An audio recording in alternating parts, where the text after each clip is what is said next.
Guys, how you doing? I'm actually really excited about this video because it's one I've wanted to do for quite some time now. We're going to analyze one of my favorite songs, and it's called Ono Hashem. The tune is by Shlomo Carlebach, and the verse is by the great David HaMelech, and you'll find it in Tehillim, Perek Kuf Tes Zayin, Pasuk Tes Zayin, which is Psalms 116:16. So I'm going to tell you the words, we're going to go into the translation, talk about the context a little bit, and then we're going to go and discuss the music and some of the theory behind it. All right, so let's go ahead and start with the song itself, and then we'll learn how to play it.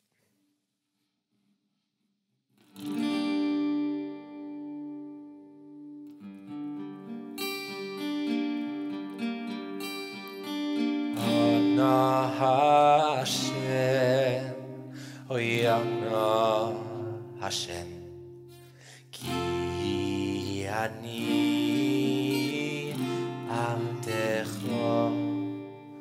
Ono Hashem, Ono Hashem, Ki ani avdecha. Ani avdecha ben amosecha. Ani avdecha ben amosecha. Ani avdecha ben amosecha. Nitachta l'mayseiroi.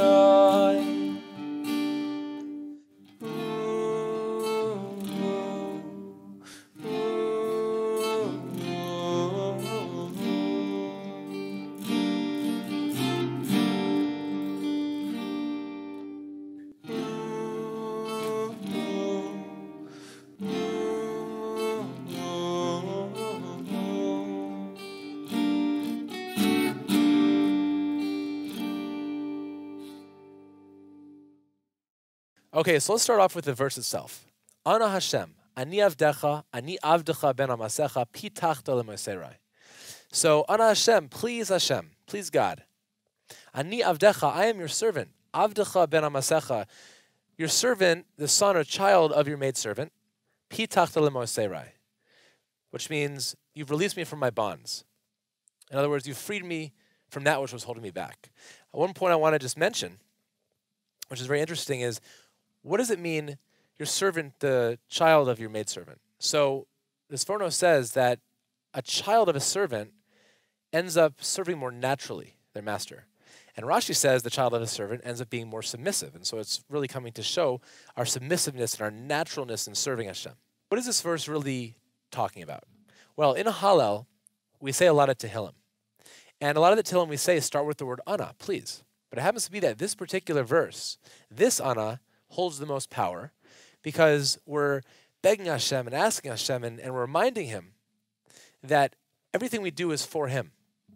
Because Hashem gives us the ability to do everything in our lives. And so therefore, everything we do is for Hashem.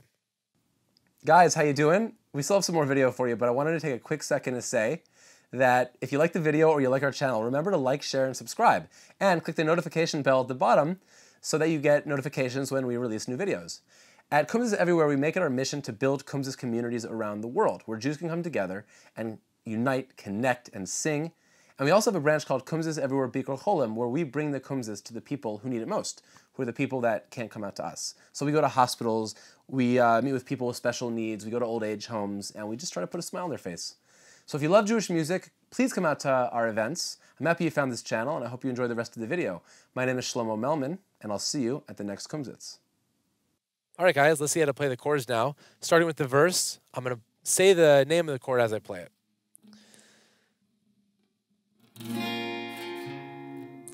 E minor, A minor, D major, D major, D major, G major, D major, E minor. E minor, A minor, D major, D major, D major, B minor, E minor. So one thing I want to point out over here is that there's a beautiful transition at the end, the second time around. It goes D major, B minor, E minor. Now, I've noticed in Kumzits a lot of times, people who play by ear, they kind of leave out the B minors. But D major and B minor are very similar chords. They both have the F sharp, and they both have the D. Right? And so they're very similar chords, but they have a very different feel. One has a major feel. Majors are uplifting, and they feel a sense of majesty, whereas minors are more sad. So if you just go, Ki ani avdecha, you're missing a real big, important element of the song, a feeling in the song. Ki ani avdecha. So always remember to have that B minor after the D major, and then from B minor to E minor. All right, now for the chorus, I'll do the same thing but an octave lower, and I will sing the chord as I play them. Ani avdecha, okay. E minor, E minor, E minor, D major, D major, B minor, B minor, E minor, E minor, C major, C major, D major, D major, B minor, E minor. What's fascinating to me about this is the whole song is E minor to D major to E minor with a little flavor mixed in between the two. So here he does it also. He starts off without one, just E minor to D major, E minor, E minor, E minor, D major. But then it doesn't go D major to E minor. It goes D major, B minor, E minor, E minor. So he adds that from the verse again, that B minor. But then he doesn't just go E minor to D major. He goes E minor, C major, C major, D major. And that C major adds so much flavor because it's so much more uplifting and majestic than that E minor. It just picks you up. And finally, Pitachta lemosera, which is the same thing as the verse, Ki ani avdecha, D major, B minor to E minor. So one of the things I find really interesting about this song is every single chord in the E minor scale, with the exception of the F sharp diminished, is in this song. So we have the A minor, we have the B minor, we have the C major, we have the D major, we have the E minor, we have the G major. It's kind of cool when you think about it. At every single note that I just played of all those chords is one of these 7 notes. One of the 7 notes of the E minor scale. So now I want to take you through the bridge.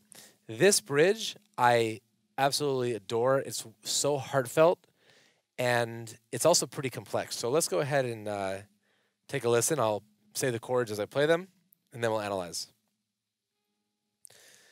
D dominant 7th, C, D dominant 7th, D major, E minor, D minor. Listen to Carlebach play this.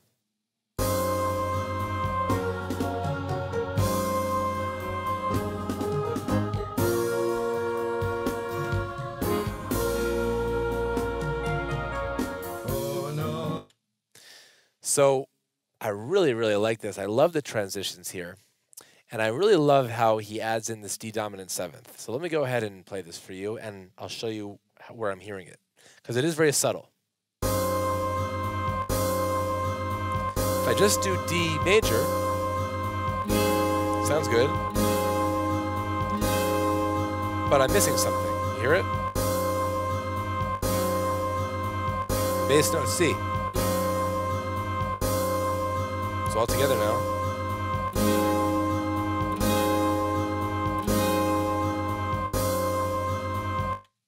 Right? So sometimes you got to really listen into the music and pick out that note that doesn't always sit in front, but it's kind of in the background a little bit. But it does give quite a feel.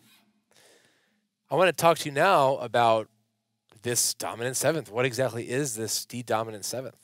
So when you make a chord, a major minor chord, you play the 1st, 3rd, and 5th notes of that scale. So if I'm playing E minor, it's made up of the 1st, 3rd, and 5th notes of E minor.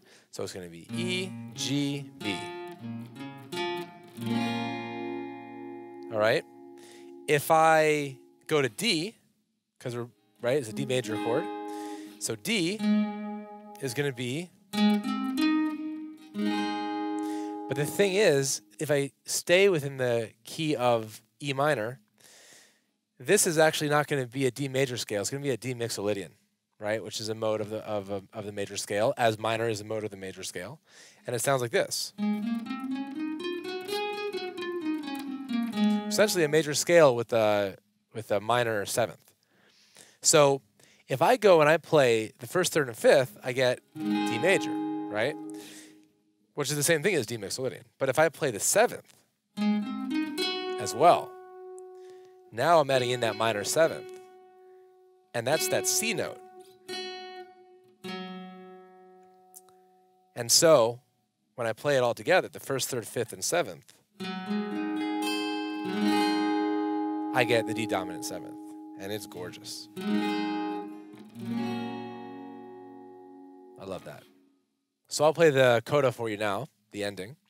And there's one major difference between this and the bridge. See if you could find it.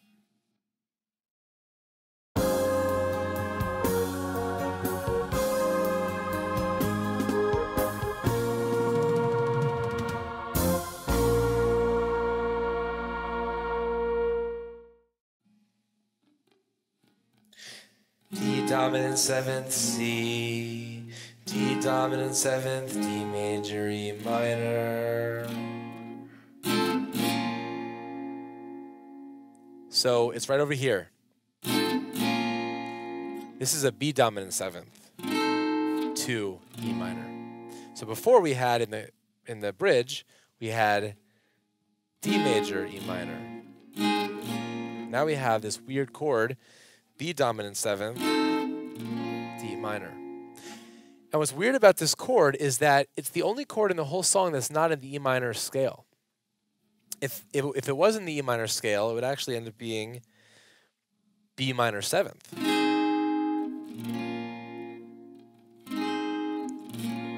But it's not, it's actually B dominant seventh. So listen if I play E minor from E to E. When I go in the bridge, okay, D major, E minor, essentially I'm doing this.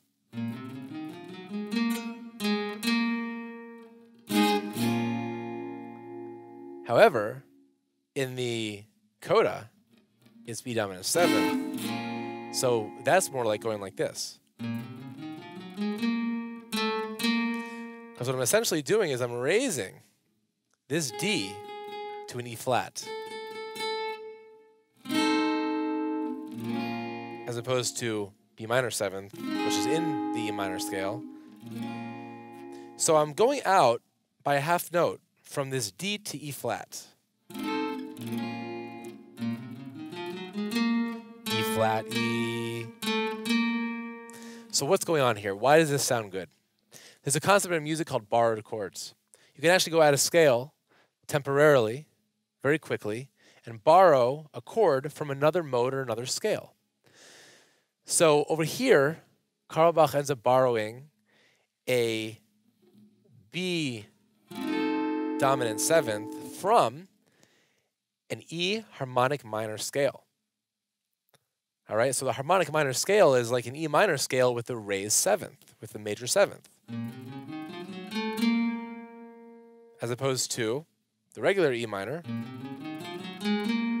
Okay, instead of, we go. And so it's very interesting that he's taking this E harmonic minor and substituting it in, and borrowing it at the very end of the song to give it a little bit of interesting feel. So guys, thank you very much. I'm happy you watched the video.